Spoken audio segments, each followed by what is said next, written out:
प्रश्नावली 13.1 का तीसरा सवाल। निम्नलिखित बंटन एक मोहल्ले के बच्चों के दैनिक जेब खर्च दर्शाता है। माध्य जेब खर्च 18 रुपये है। लुप्त बारंबारता F ज्ञात कीजिए। तो सारणी में हमें क्या दे रखा है? दैनिक जेब भत्ता रुपए में, बच्चों की संख्या। तो 7 बच्चों का जेब खर्च कितना है? दैनिक जेब खर्च 11 से 13 रुपये। 6 बच्चों का दैनिक जेब खर्च कितना है? 13 से 15 रुपये के बीच में। 9 बच्चों का दैनिक जेब खर्च कितना है? 15 से 17 रुपये के बीच में। 13 बच्चों का दैनिक जेब खर्च कितना है? 17 से 19 रुपये के बीच में। और 19 से 21 रुपये के बीच में कितने बच्चों का जेब खर्च है वो हमें ज्ञात करना है, F का मान। 5 बच्चों का जेब खर्च कितना है? 21 से 23 रुपये के बीच में। और 4 बच्चों का दैनिक जेब खर्च कितना है? 23 से 25 रुपये के बीच में। तो इस प्रश्न को हमें प्रत्यक्ष विधि से हल करना है। माध्य जेब खर्च हमें दे रखा है 18 रुपये, ठीक है। तो प्रत्यक्ष विधि से हम क्या करेंगे? इसको हल करेंगे। तो देखो, सबसे पहले हम क्या करेंगे? ये 2 कॉलम बनाएंगे जो हमें दे रखे हैं, दैनिक जेब भत्ता रुपए में और बच्चों की संख्या, ठीक है, बच्चों की संख्या। तो ये 2 कॉलम बनाएंगे जो प्रश्न में हमें सारणी में दे रखे हैं। तो यहाँ देखो, दैनिक जेब भत्ता 11 से 13, 13 से 15, 15 से 17, 17 से 19, 19 से 21, 21 से 23, 23 से 25। ये दैनिक जेब भत्ता जो हमें दे रखा है सारणी में। और बच्चों की संख्या यानी जिसे हम क्या बोलते हैं? बारंबारता, FI से लिखते हैं। तो वो हमें दे रखा है प्रश्न में 7, 6, 9, 13, F 5, 4, ठीक है। तो माध्य हमें ज्ञात करना है, तो हम पहले क्या करेंगे? मध्यमान निकालेंगे। यहाँ देखो, वर्ग अंतराल दे रखा है, इस वर्ग अंतराल का मध्यमान हमें निकालना है। तो 2 तरीके हैं, या तो हम डायरेक्ट निकाल सकते हैं 11 से 13 के बीच की संख्या। मध्यमान किसे बोलते हैं? बीच की संख्या को। तो 11 से 13 के बीच की संख्या कौन सी होती है? 12, ठीक है। तो 11 से 13, ठीक है, 11 से 13 के बीच की संख्या क्या होगी? 12। 13 से 15 के बीच की संख्या 14। 15 से 17 के बीच की संख्या कौन सी आएगी? 16। 17 से 19 के बीच की संख्या 18 आएगी। और 19 से 21 के बीच की संख्या क्या आएगी? 20। और 21 से 23 के बीच की संख्या क्या आएगी? 22। और 23 से 25 के बीच की संख्या क्या आएगी? 24, ठीक है। या फिर दूसरा तरीका क्या है?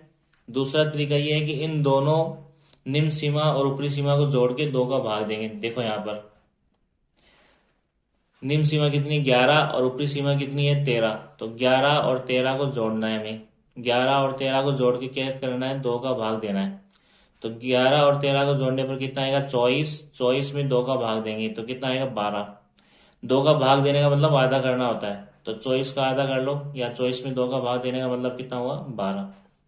इसी तरीके से देखो, 11 और 13 का मध्यमान कितना आ गया? 12।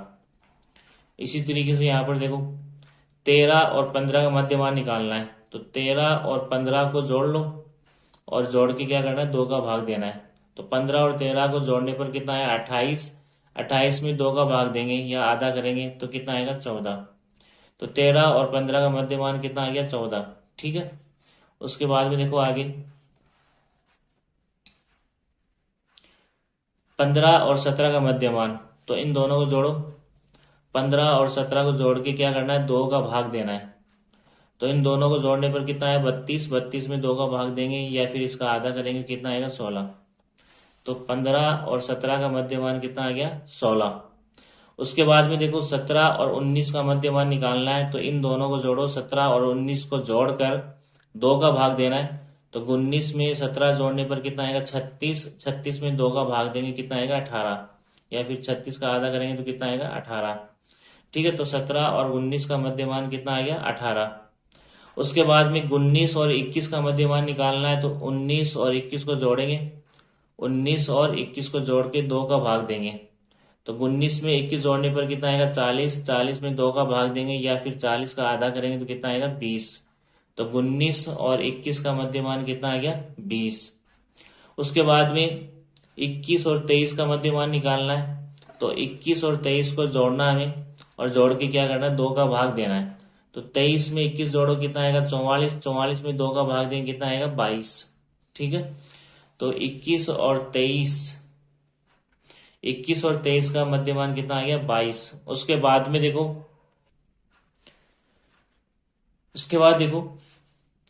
23 और 25 का मध्यमान निकालना है। तो 23 और 25 को जोड़ के क्या करेंगे 2 का भाग देंगे।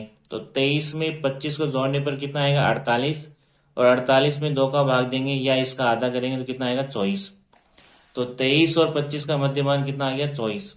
ठीक है, तो ये 2 कॉलम हमें दे रखे थे, ये हमने ज्ञात किया मध्यमान। ठीक है, उसके बाद में चौथा कॉलम क्या आएगा f गुणा x, यानी बच्चों की संख्या जो f था उसको गुणा करना मध्यमान x से। ठीक है, f गुणा x। तो देखो पहले हमें क्या करना है, यहाँ पे पहली पंक्ति में 7 को 12 से गुणा करना है, 7 को 12 से। तो देखो 7 का पढ़ा 2 बार पढ़ेंगे, 7 दूनी 14 का 4 हासिल 1। उसके बाद 7 का पढ़ा 1 बार पढ़ेंगे, 7 एकम 7, 7 में हासिल 1 जोड़ेंगे कितना आएगा 8, यानी 12 को 7 से गुणा करने पर कितना आएगा 84।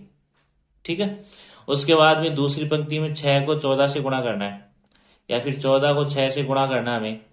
तो 6 का पढ़ा 4 बार पढ़ेंगे, 6 चौक 24 का 4 हासिल 2। फिर 6 का पढ़ा 1 बार पढ़ेंगे, 6 एकम 6, 6 में हासिल 2 जोड़ो कितना आएगा 6 और 2 8, 84, 84। तो 14 को 6 से गुणा करने में कितना आएगा 84। उसके बाद में देखो तीसरी पंक्ति में 16 को किससे गुणा करना है 9 से।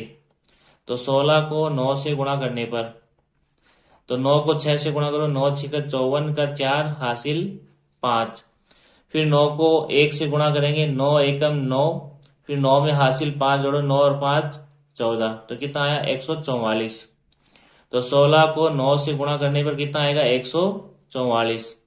उसके बाद में देखो अगली पंक्ति में 13 को 18 से गुणा करना है, या फिर 18 को 13 से गुणा करना है। तो देखो सबसे पहले हम क्या करेंगे 3 को 8 से गुणा करेंगे, 3 8 24 का 4 हासिल 2। उसके बाद में 3 को 1 से गुणा करेंगे, 3 एकम 3, फिर उसमें हासिल कितना जोड़ेंगे 2, 3 और 2 5। उसके बाद में यहाँ गुणा का चिन्ह या जीरो क्रॉस लगाएंगे, 1 को 8 से गुणा करेंगे कितना आएगा 8, 1 को 1 से गुणा करेंगे 1। अब इनको जोड़ दो, 4 और 0 कितने होते हैं 4, 8 और 5 कितने होते हैं 13 का 3 हासिल 1, और 1 और 1 जोड़ेंगे कितना आएगा 2, 234। तो 18 को 13 से गुणा करने पर कितना आएगा 234। ठीक है, उसके बाद f को 20 से गुणा करेंगे कितना आएगा 20f। यहाँ पे ध्यान रखना है, कई बच्चे यहाँ गलती करते हैं, 20 को f से गुणा करेंगे तो क्या आएगा 20f आएगा। ठीक है, यहाँ पर ध्यान रखना है। उसके बाद में अगली पंक्ति में 22 को 5 से गुणा करना है, 22 को 5 से गुणा करना है। तो 22 को 5 से गुणा करेंगे तो 5 का पढ़ा 2 बार पढ़ो, 5 एकम 5, 5 दूनी 10, 10 का 0 हासिल 1। फिर 5 का पढ़ा 2 बार, 5 एकम 5, 5 दूनी 10, 10 में 1 जोड़ो कितना आएगा 11। तो 22 को 5 से गुणा करेंगे कितना आएगा 110। तो 22 को 5 से गुणा करेंगे कितना आएगा 110। उसके बाद में 24 को 4 से गुणा करना है, तो 24 को 4 से गुणा करेंगे, 24 को 4 से। तो 4 को 4 से गुणा करेंगे कितना आएगा 16 का 6 हासिल 1। उसके बाद में 4 को 2 से गुणा करेंगे, 4 दूनी 8, 8 में 1 जोड़ेंगे कितना आएगा 9। तो 24 को 4 से गुणा करेंगे कितना आएगा 96। अब देखो उसके बाद में हमें क्या करना है f का जोड़ यानी सिग्मा f निकालना है। तो सिग्मा f निकालते समय हमें क्या करना है f को छोड़ के बाकी सबको जोड़ना है। ठीक है, बाकी सभी अचर पद को जोड़ना है।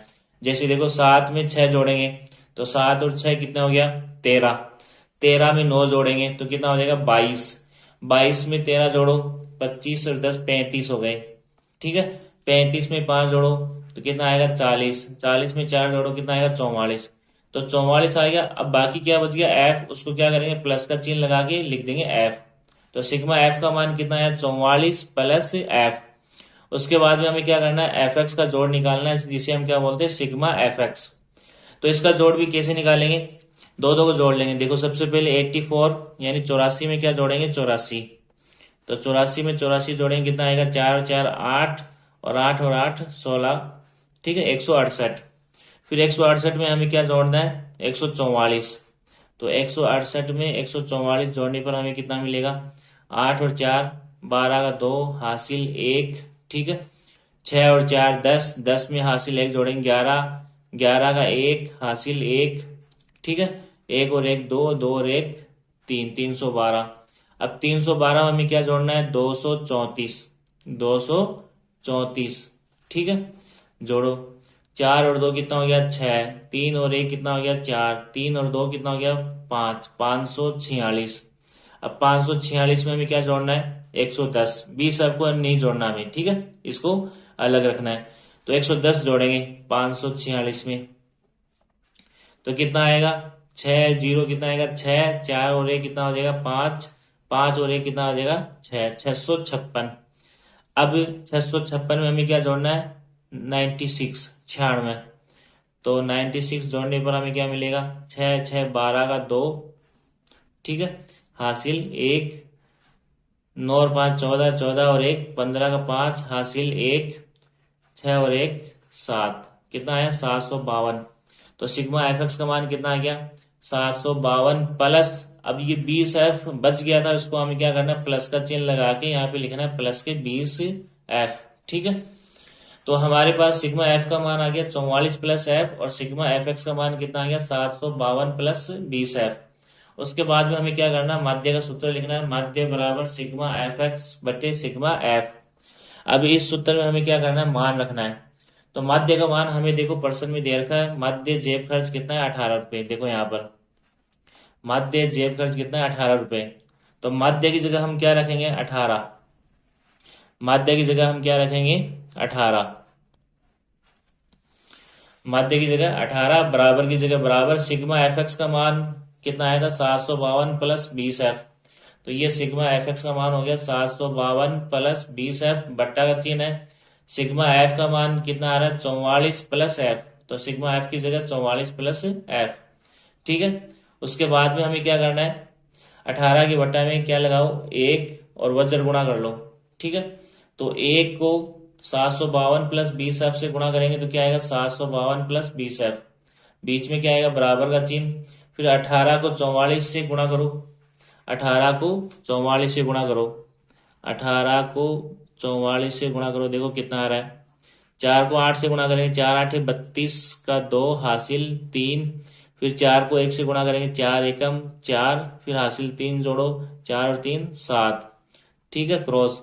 फिर 4 को 8 से गुणा करें, 4 8 32 का 2 हासिल कितना आएगा, 3। फिर 4 एकम 4, और फिर हासिल 3 जोड़ो, 4 3 7, 2 का 2 7 और 2 9, और 7 का 7, 792। कितना आ रहा है, 18 को 44, 18 को 44 से गुणा करने पर 792 आएगा। फिर 18 को प्लस एफ से भी गुणा करना है, तो 18 को प्लस एफ से गुणा करेंगे तो कितना आएगा, प्लस के 18 एफ, ठीक है। उसके बाद में हमें क्या करना है, एफ वाले पद एक साइड में करना है और एच पद दूसरे साइड में। तो 20 एफ पहले से ही लेफ्ट साइड में है, प्लस के 18 एफ है, इसका पक्षांतर करेंगे और कहाँ लेके आएंगे, लेफ्ट साइड में। तो प्लस के 18 एफ पक्षांतर करने के बाद में क्या हो गया, माइनस के 18 एफ। बीच में बराबर का चिन्ह आएगा। 792 अचर पद है, राइट साइड में है, तो इसको लिखो 792 को। उसके बाद में ये 752 लेफ्ट साइड में, इसका हमें क्या करना है, पक्षांतरण राइट साइड में। तो प्लस के 752 है, पक्षांतर करने के बाद में इधर आएगा राइट साइड में, तो माइनस के 752 हो जाएगा, ठीक है। उसके बाद में हमें घटाना है, 20 एफ में से 18 एफ घटाएंगे तो कितना एफ बचेगा, 2 एफ। और 792 में से 752 घटाना है, तो देखो 792 में से 752 हमें घटाना है, तो देखो कितना बचेगा, 2 में से 2 गए 0, 9 में से 5 गए 4, 7 में 7 गए 0, तो कितना बच रहा है, 40।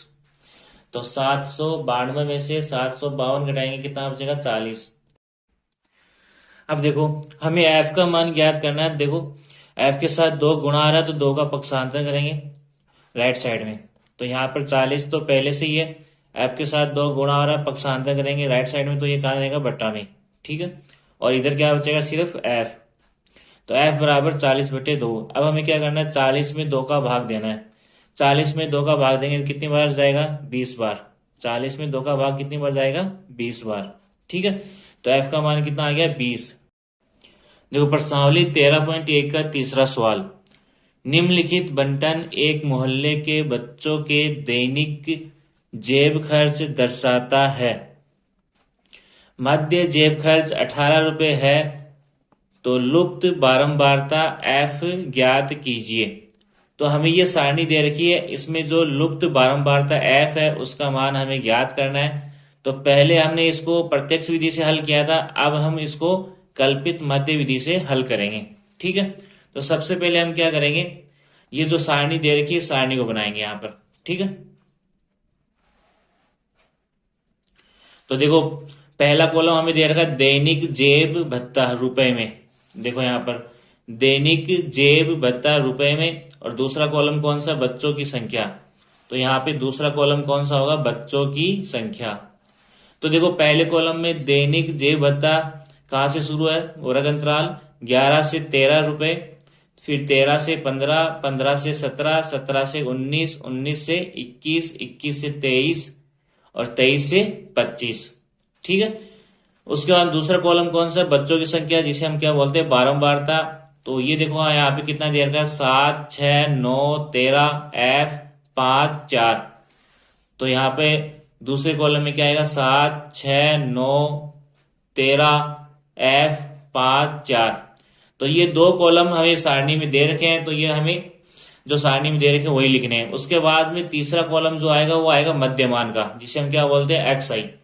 अब मध्यमान हम किसका निकालेंगे? जो यहाँ पे वर्ग अंतराल दे रखा है उसका मध्यमान।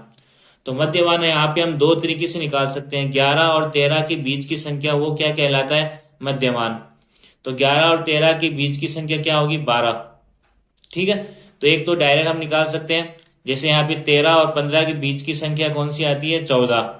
15 से 17 के बीच की संख्या क्या आएगी? 16। 17 और 19 के बीच की संख्या 18। 19 और 21 के बीच की संख्या 20 आएगी। 21 और 23 के बीच की संख्या क्या आएगी? 22। 23 और 25 के बीच की संख्या क्या आएगी? 24। ठीक है, तो एक तो हम डायरेक्ट देख के बता सकते हैं इनकी बीच की संख्या। अगर हम देख के पता नहीं चलता है तो दूसरा तरीका क्या है? इन निम्न सीमा और ऊपरी सीमा को जोड़ के 2 का भाग देंगे। ठीक है, तो हमें मध्यमान मिल जाएगा। देखो यहाँ पर जैसे 11 और 13 का मध्यमान निकालना है, तो 11 और 13 को जोड़ के क्या करना है? 2 का भाग देना है। तो 11 और 13 को जोड़ने पर क्या आएगा? 24। 24 में 2 का भाग देंगे तो कितना आएगा? 12। तो 11 और 13 का मध्यमान कितना आ गया? 12। ठीक है, उसके बाद में देखो आगे 13 और 15 का मध्यमान। 13 और 15 का मध्यमान निकालना है तो क्या करेंगे? 13 और 15 को जोड़ के 2 का भाग देंगे। तो 13 में 15 जोड़ेंगे कितना आएगा? 28। 28 में 2 का भाग देंगे कितना आएगा? 14। ठीक है, 2 का भाग देने का मतलब क्या होता है? उसका आधा करना। तो 28 का आधा कितना होता है? 14। उसके बाद में देखो यहाँ पर 13 और 15 का मध्यमान कितना हो गया? 14। उसके बाद में 15 और 17 का मध्यमान निकालना है, तो 15 और 17 को जोड़ के क्या करेंगे? 2 का भाग देंगे। तो 15 और 17 को जोड़ने पर कितना आएगा? 32। 32 में 2 का भाग देंगे कितना आएगा? 16। तो 15 और 17 का मध्यमान कितना आया? 16। उसके बाद में देखो 17 और 19 का मध्यमान। तो 17 और 19 को जोड़ के हम क्या करेंगे? 2 का भाग देंगे। 17 प्लस 19 जोड़ने पर कितना आएगा? 36। 36 में 2 का भाग देंगे कितना आएगा? 18। तो 17 और 19 का मध्यमान कितना आया? 18। उसके बाद में देखो 19 और 21 का मध्यमान हमें निकालना है, तो 19 और 21 को जोड़ेंगे। 19 और 21 को जोड़ के क्या करेंगे? 2 का भाग देंगे। तो कितना आएगा? 19 में 21 जोड़ने पर 40 आएगा। 40 में 2 का भाग देंगे कितना आएगा? 20।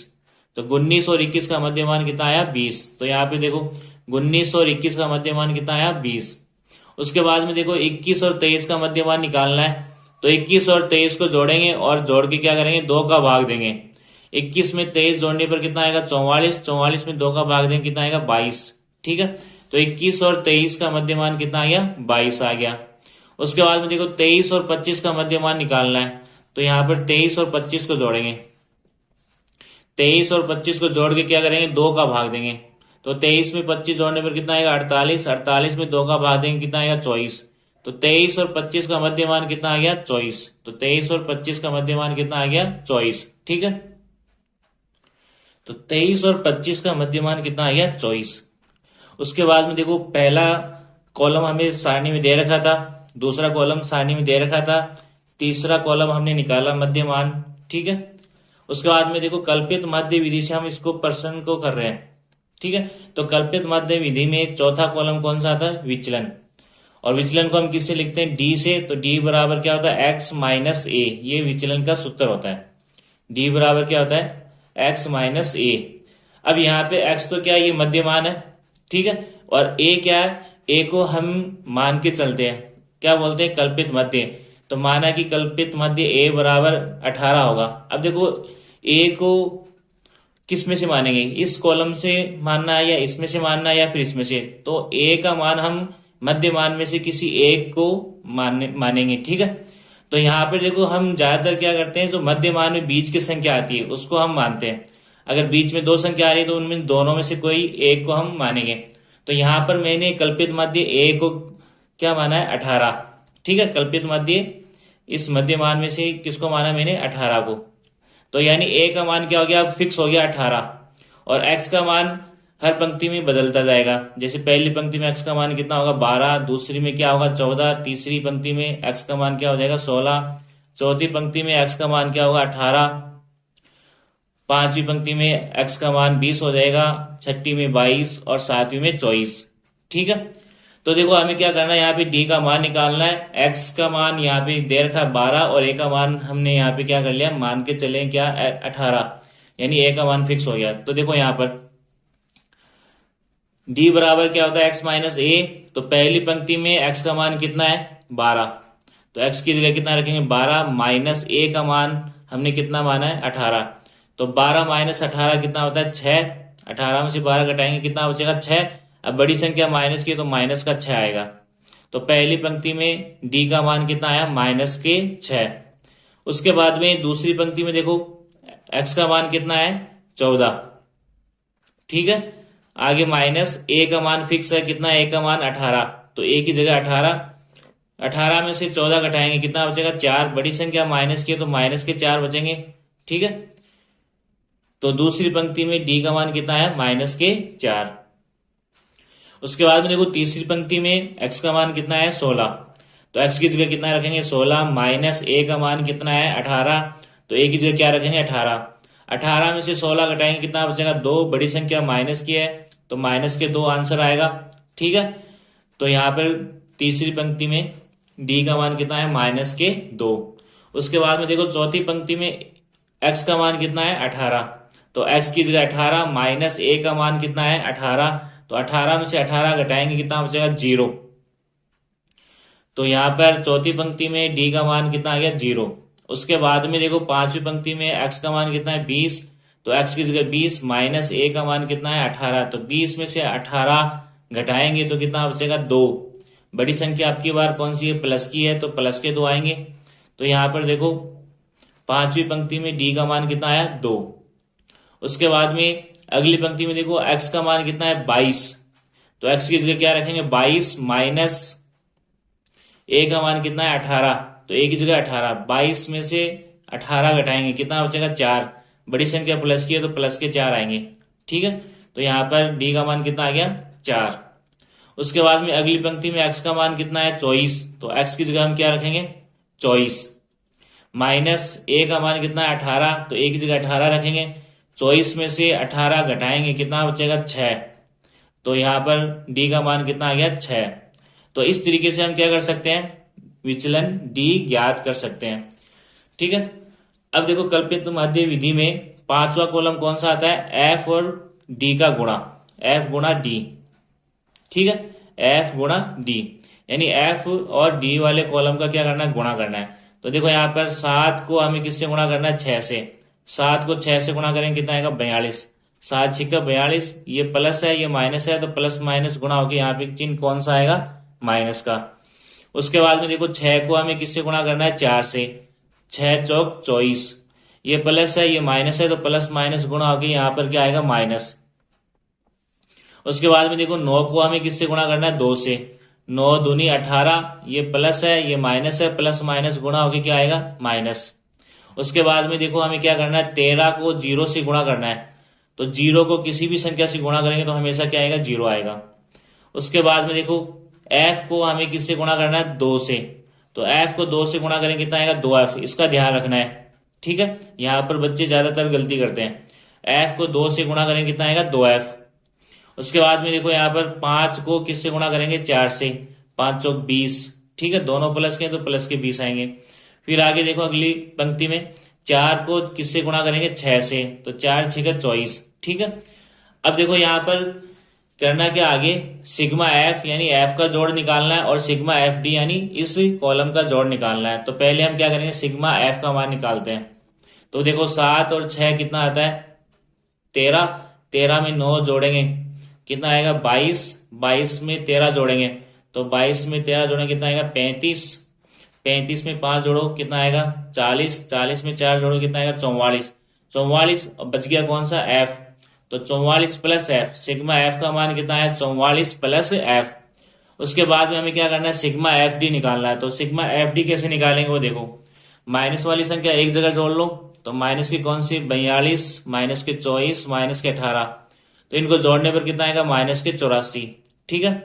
8 और 2 10 और 4 14 का 4 हासिल 1। 1 और 4 5, 5 और 2 7, 7 और 1 8। तो माइनस के कितना आ रहे हैं, 84। और प्लस वाली संख्या यहाँ पर देखो 20 और 24 कितने आ गए, 44 प्लस बच गया कौन सा, 2f। तो ये आ रहा है प्लस की संख्या 44 प्लस के 2f और माइनस के यहाँ पर क्या आ रहा है। तो देखो प्लस वाली संख्या कितनी है, 20 और 24। 20 और 24 कितने हो गए, 44। अब बच गया कौन सा, प्लस के 2f। तो 44 प्लस 2f, ये तो प्लस की संख्या और माइनस की संख्या कितनी आ रही है, माइनस के 84। अब माइनस के 84 प्लस के 44 प्लस 2f, इसको हल करेंगे तो 2f तो सही जैसा है वैसा वैसा रहेगा, ठीक है। अब माइनस के 84 में से 44 घटाएंगे तो माइनस के 84 में से 44 घटाएंगे तो कितना बचेगा, देखो माइनस के 40। माइनस के 40 प्लस 2f, तो ये किसका मान आ गया, सिग्मा एफ डी का मान। तो यहां पर देखो सिग्मा एफ डी का मान कितना आ गया, माइनस के 40 प्लस के 2f। और सिग्मा एफ का मान कितना आ रहा है, 44 प्लस एफ, ठीक है। उसके बाद में हमें क्या करना है, कल्पित मध्य वाला सूत्र लिखना मध्य का। तो कल्पित मध्य का सूत्र क्या होता है, मध्य बराबर A plus sigma F D बटे सिग्मा एफ। सूत्र में मान रखना हमें, देखो तो देखो मध्य बराबर क्या होता है, A plus sigma F D बटा सिग्मा एफ। कल्पित मध्य से मध्य ज्ञात करने का ये सूत्र होता है। तो देखो सूत्र में मान रखेंगे, मध्य हमें परसेंट में दे रखा है। देखो यहाँ पर मध्य जेब खर्च कितना है, 18 रुपए।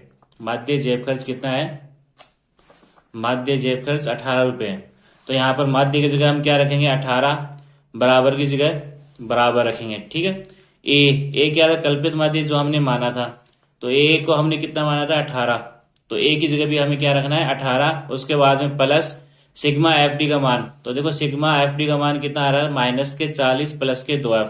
तो सिग्मा एफ डी की जगह क्या आएगा, माइनस के 40 प्लस के 2f बटा सिग्मा एफ का मान। तो सिग्मा एफ का मान देखो कितना आ रहा था, 44 प्लस एफ।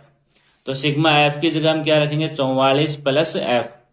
अब देखो यहाँ पर प्लस के 18 है, इसका हमें पक्षांतरण करना है लेफ्ट साइड में। तो प्लस के 18 इधर आके लेफ्ट साइड में आके क्या हो जाएगा, माइनस के 18। और ये पहले से ही 18 यहाँ पर है। बराबर की जगह बराबर, इस साइड में देखो क्या बचा, माइनस के 40 प्लस के 2f बटा 44 प्लस एफ। 18 प्लस के 18 माइनस के घटाएंगे क्या बचेगा, 0। बराबर की जगह बराबर, ठीक है। माइनस 40 प्लस के 2f बटा 44 प्लस एफ। अब हमें क्या करना है, वज्र गुणा करना है। 0 के नीचे क्या लगा लेंगे, 1। और उसके बाद क्या करना है, वज्र गुणा।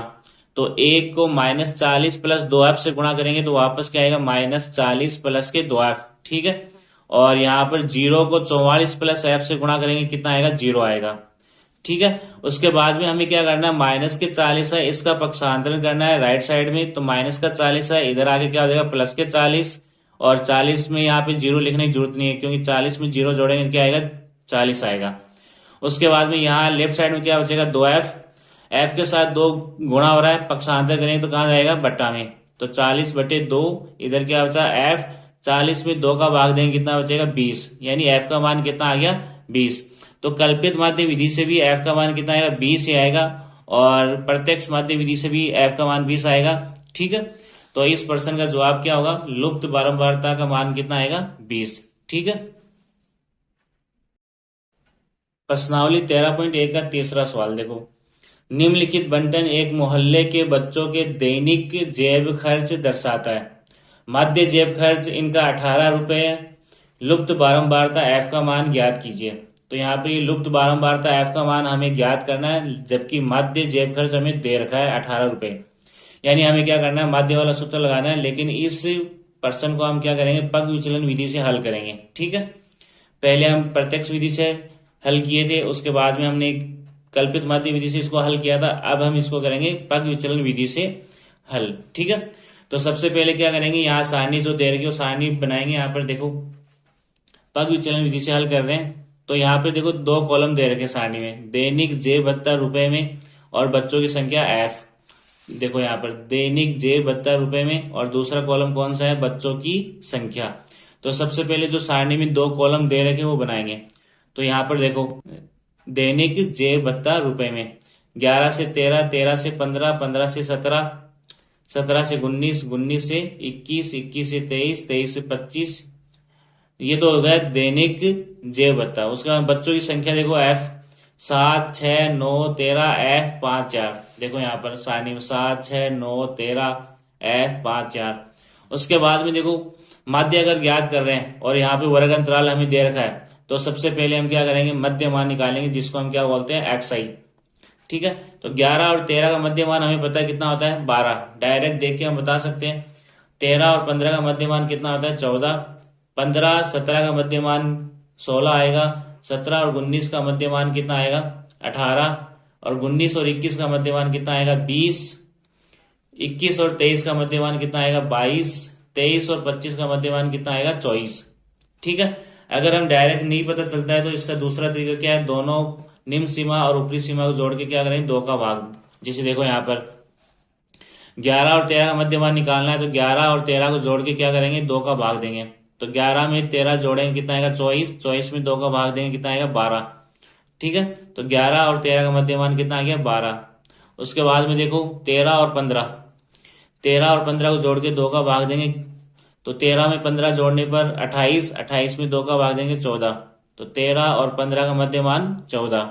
उसके बाद में देखो 15 और 17 का मध्य मान निकालना है, तो 15 और 17 को जोड़ेंगे, जोड़ के क्या करेंगे, 2 का भाग देंगे। 15 में 17 जोड़ने पर 32 आएगा। 32 में 2 का भाग देंगे, कितना आएगा, 16।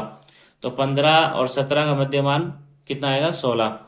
17 और 19 का मध्य मान निकालना है, तो 17 और 19 को जोड़ के 2 का भाग देंगे। 17 में 19 जोड़ने पर कितना आएगा, 36। 36 में 2 का भाग देंगे, कितना आएगा, 18।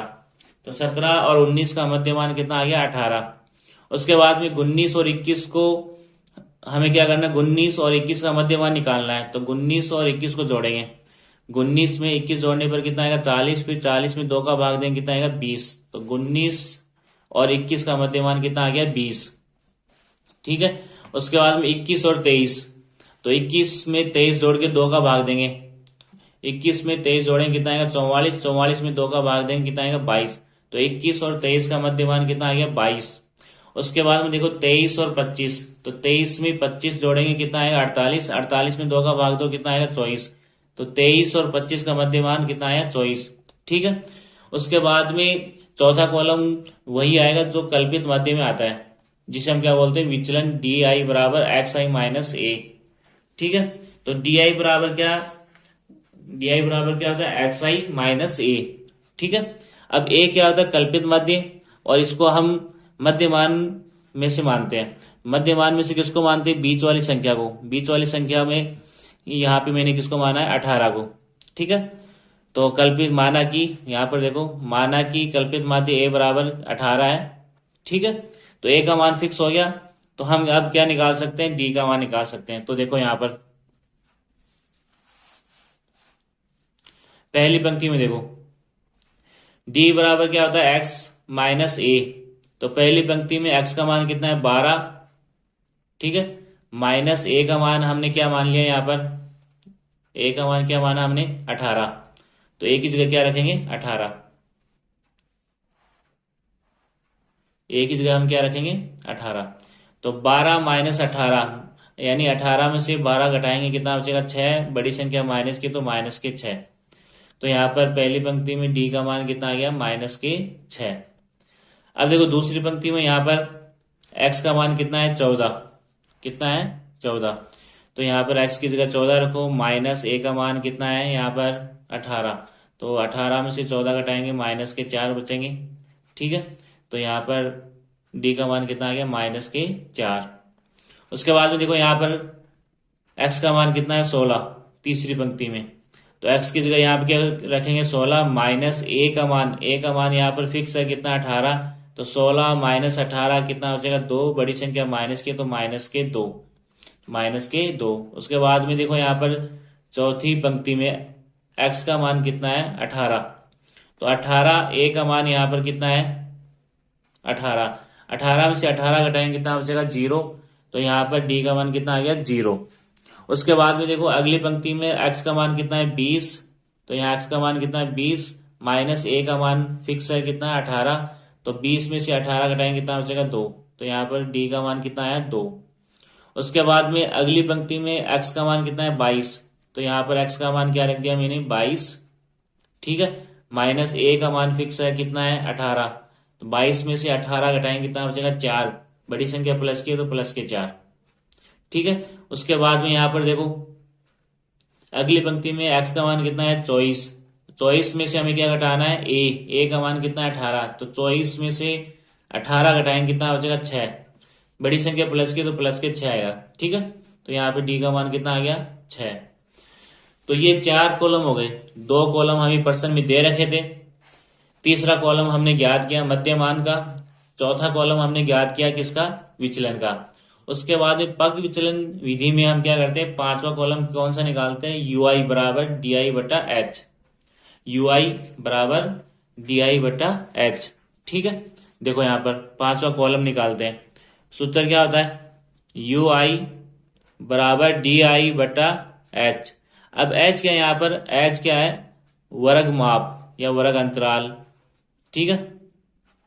तो इस प्रश्न में यहाँ पे वर्ग अंतराल देखो कितने का चल रहा है 11 से 13, 11 से 13 यानी 13 में से हम क्या घटाएंगे 11। तो हमें क्या मिलेगा वर्ग माप, तो कितना बच रहा है 2। तो वर्ग माप हमें कितना मिला 2। तो हमें क्या करना है जो भी डी आई यानी विचलन आ रहा है उसमें किसका भाग देना है एच। एच का मान यहाँ पे कितना हो गया फिक्स हो गया 2। तो हमें किसका भाग देना है डी आई में, हमें डी आई में किसका भाग देना है 2 का। एच का मान कितना आ गया 2, ठीक है। तो देखो यहाँ पर पहली पंक्ति में देखो डी आई का मान कितना है माइनस के 6, डी आई का मान कितना है माइनस के 6। माइनस 6 में हम 2 का भाग देंगे तो कितना आएगा 2 3 6, चिन्ह माइनस का तो माइनस के 3। तो यहाँ पर यू आई का मान कितना आया माइनस के 3, ठीक है। दूसरी पंक्ति में डी आई का मान कितना है माइनस के 4, माइनस के 4 बट्टे एच का मान यहाँ पर कितना है 2। 4 में 2 का भाग देंगे कितना आएगा 2 दूनी 4, चिन्ह माइनस का है, ठीक है। तो यहाँ पर दूसरी पंक्ति में यू आई का मान कितना आ रहा है माइनस के 2। उसके बाद में देखो आगे तीसरी पंक्ति में यहाँ पे डी आई का मान कितना है माइनस के 2। तो माइनस 2 में हम किसका भाग देंगे 2 का। 2 का भाग क्यों दे रहे हैं क्योंकि यहाँ पर एच का मान कितना है वर्ग माप कितने का है 2 का। 2 में 2 का भाग देंगे कितना आएगा 1, बड़ी यहाँ पे चिन्ह किसका माइनस का। तो यहाँ पर देखो यू आई का मान कितना है माइनस का 1। उसके बाद में देखो आगे डी आई का मान कितना है 0। तो 0 में हमें किसका भाग देना है 2 का। 0 में 2 का भाग देंगे कितना आएगा 0 आएगा। तो यहाँ पर देखो यू आई का मान कितना आ गया 0, ठीक है। उसके बाद में देखो अगली पंक्ति में यहाँ पर डी आई का मान कितना आ रहा है 2, डी आई का मान कितना आ रहा है 2। 2 में हमें एच का भाग देना है, एच का मान कितना है 2। 2 में 2 का भाग देंगे कितना आएगा 1। तो यहाँ पर 2 में 2 का भाग देंगे कितना आ गया 1। उसके बाद में देखो अगली पंक्ति डी का मान कितना है 4।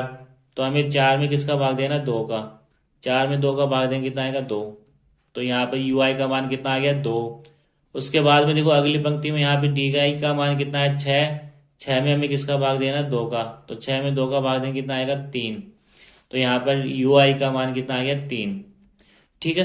तो इस तरीके से हम क्या कर सकते हैं यू आई का मान निकाल सकते हैं। ठीक है, जो भी यहाँ पे विचलन आ रहा है उसमें जो वर्ग अंतराल यहाँ पे चल रहा है, जैसे यहाँ पे वर्ग अंतराल 2 2 का चल रहा है, तो डी आई में सब में हम क्या करेंगे, 2 का भाग देंगे। 6 में 2 का भाग देंगे, 3 आ गया। 4 में 2 का भाग देंगे, 2 आया। 2 में 2 का भाग दिया, 1 आया। 0 में 2 का भाग देंगे, 0 आएगा। 2 में 2 का भाग देंगे, प्लस 1 आएगा। 4 में 2 का भाग देंगे, कितना आएगा, 2 आएगा। 6 में 2 का भाग देंगे तो कितना आएगा, 3 आएगा। उसके बाद में जो छठा कॉलम है, ठीक है, वो कौन सा आएगा, एफ आई गुणा यू आई, यानी एफ और यू का गुणा करना है। ठीक है, तो देखो एफ और यू का गुणा, यहाँ पर एफ का मान कितना है, 7, और यहाँ पे -3। तो 7 को 3 से गुणा करेंगे, कितना आएगा, 7 या 21, -21 आ रहा है।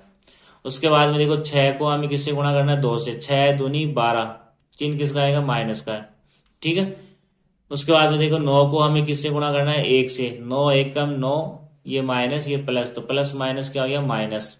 ठीक है, उसके बाद में देखो यहाँ पर 13 को हमें किससे गुणा करना है, 0 से।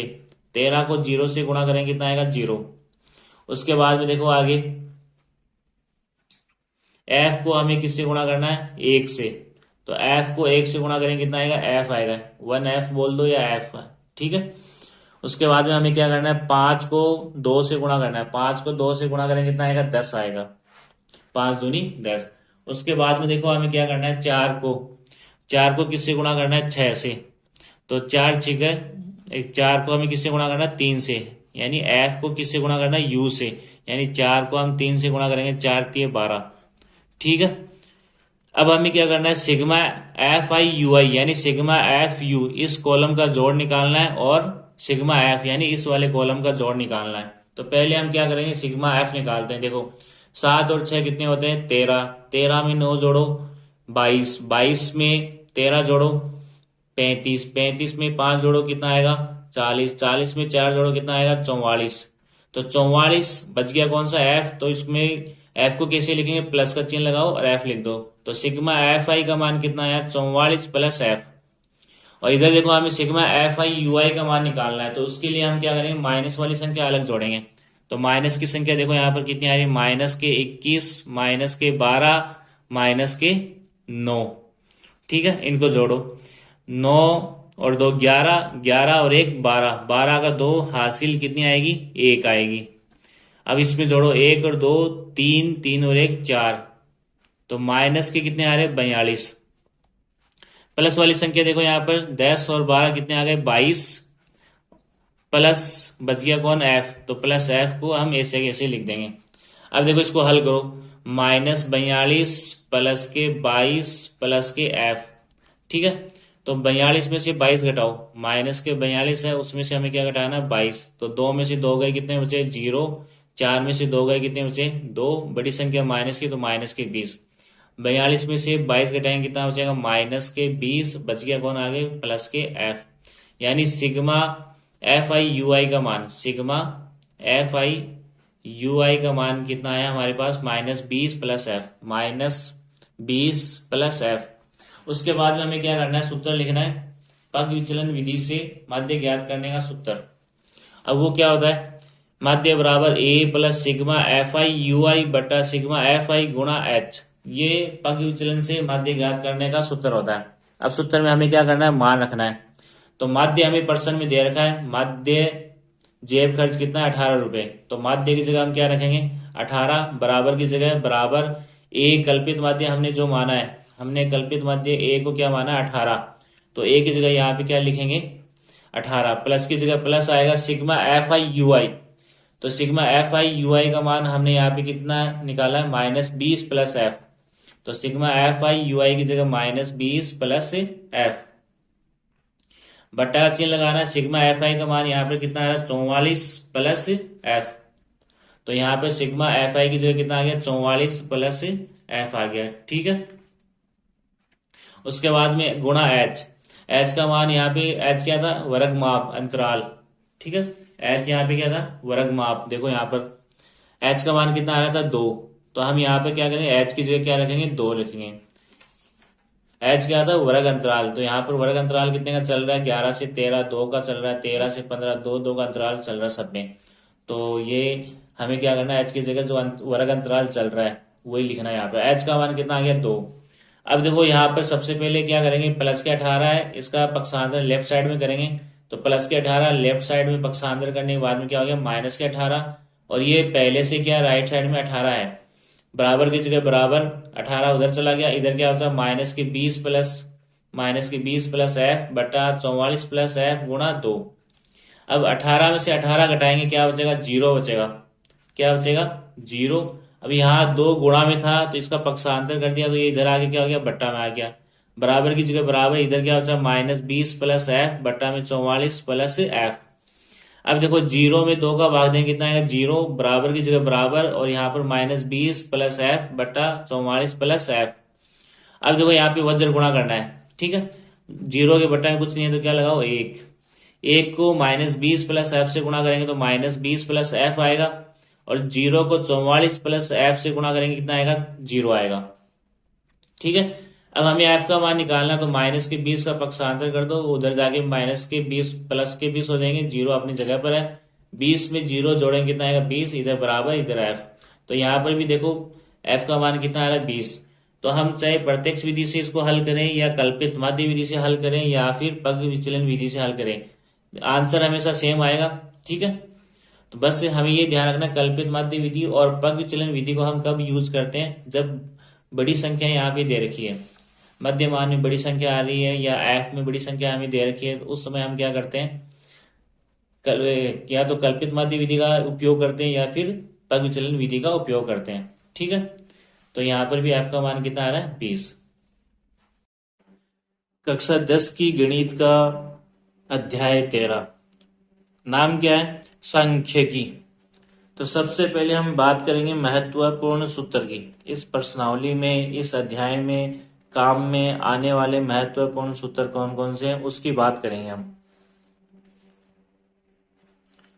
सबसे पहला सूत्र देखो, माध्य ज्ञात करने की प्रत्यक्ष विधि का सूत्र क्या होता है, माध्य बराबर सिग्मा एफ आई एक्स आई बटा सिग्मा एफ आई, ठीक है। ये माध्य ज्ञात करने का कौन सा तरीका है, प्रत्यक्ष विधि का। उसके बाद में देखो दूसरा सूत्र, माध्य ज्ञात करने की कल्पित माध्य विधि का सूत्र। माध्य बराबर क्या होता है, A plus sigma f i d i बटा सिग्मा एफ आई। ये कल्पित माध्य विधि से माध्य ज्ञात करने का सूत्र है, जहां पर डी आई का मतलब क्या होता है, डी आई बराबर एक्स आई माइनस ए, और ए का मतलब क्या होता है, कल्पित माध्य, ठीक है। उसके बाद में देखो आगे तीसरा सूत्र कौन सा है, माध्य ज्ञात करने की पग विचलन विधि का सूत्र। माध्य बराबर क्या होता है, A plus sigma f i u i बटा सिग्मा एफ आई गुणा एच, ठीक है। ये कौन सा सूत्र है, माध्य ज्ञात करने का पग विचलन विधि का सूत्र। क्या होता है, जहां पर यू का मतलब क्या होता है, एक्स आई माइनस ए बटा एच, ठीक है। अब ए का मतलब क्या है, कल्पित माध्य, और एच का मतलब क्या है, वर्ग माप, यानी वर्ग अंतराल कितने का है, वो एच का मतलब है, ठीक है। उसके बाद में देखो आगे चौथा सूत्र,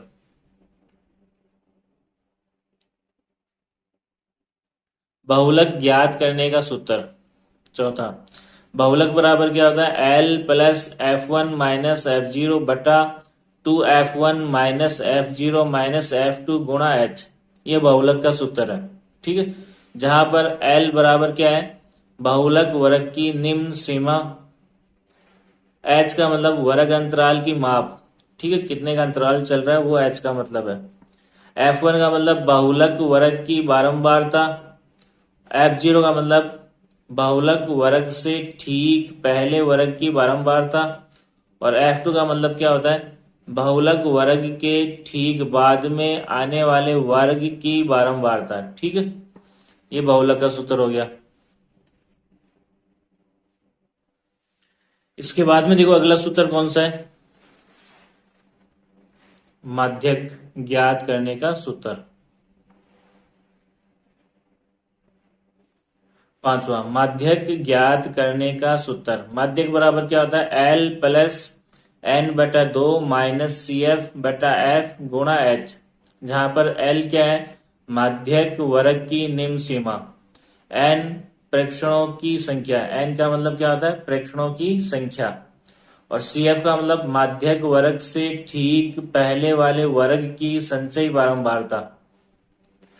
F का मतलब क्या होता है, माध्यक वर्ग की बारंबारता।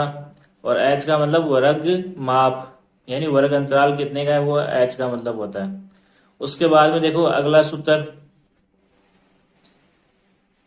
माध्य बहुलक और माध्यक में संबंध। माध्य बहुलक और माध्यक में संबंध। देखो 3 गुणा माध्यक बराबर क्या होता है, बहुलक प्लस 2 गुणा माध्य। ये माध्यक बहुलक और माध्य में संबंध होता है।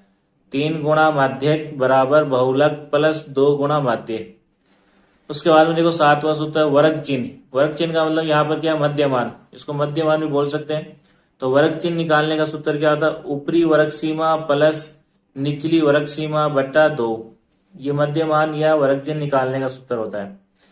उसके बाद में देखो छोटी क्लास में हमने ये भी पढ़ा है, माध्य का सूत्र ऐसा भी होता है, प्रेक्षणों का योग बटा प्रेक्षणों की संख्या। इसको भी हमें ध्यान में रखना है। उसके बाद में देखो आगे, अवर्गीकृत आंकड़ों का माध्यक ज्ञात करने के लिए पहले प्रेक्षणों के मानों को आरोही क्रम में व्यवस्थित करते हैं। उसके बाद में हम चेक करते हैं प्रेक्षणों की संख्या कितनी है। यदि n यानी प्रेक्षणों की संख्या विषम हो तो माध्यक कैसे निकालेंगे, n प्लस 1/2वां प्रेक्षण। ठीक है, कब, जब n यानी प्रेक्षणों की संख्या विषम हो। और जब प्रेक्षणों की संख्या सम हो तो माध्यक कैसे निकालेंगे, माध्यक बराबर n/2वां और n/2 प्लस 1वां प्रेक्षण। इन दोनों प्रेक्षणों के मानों का औसत निकालते हैं तो हमें क्या मिलेगा, माध्यक। यानी इसको हम ऐसे भी लिख सकते हैं, कैसे, देखो यदि पदों की संख्या या प्रेक्षणों की संख्या क्या हो, यानी n का मान क्या हो, सम हो, तो हम क्या निकालते हैं, माध्यक कैसे निकालते हैं, n/2वां पद प्लस n/2 प्लस 1वां पद बटा 2। ठीक है, ये होता है माध्यक निकालने का सूत्र। ठीक है, जब अवर्गीकृत आंकड़े दिए हुए हों।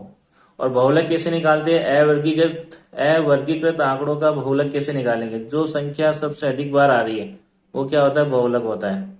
और माध्य का मतलब बीच में आने वाली संख्या। ठीक है।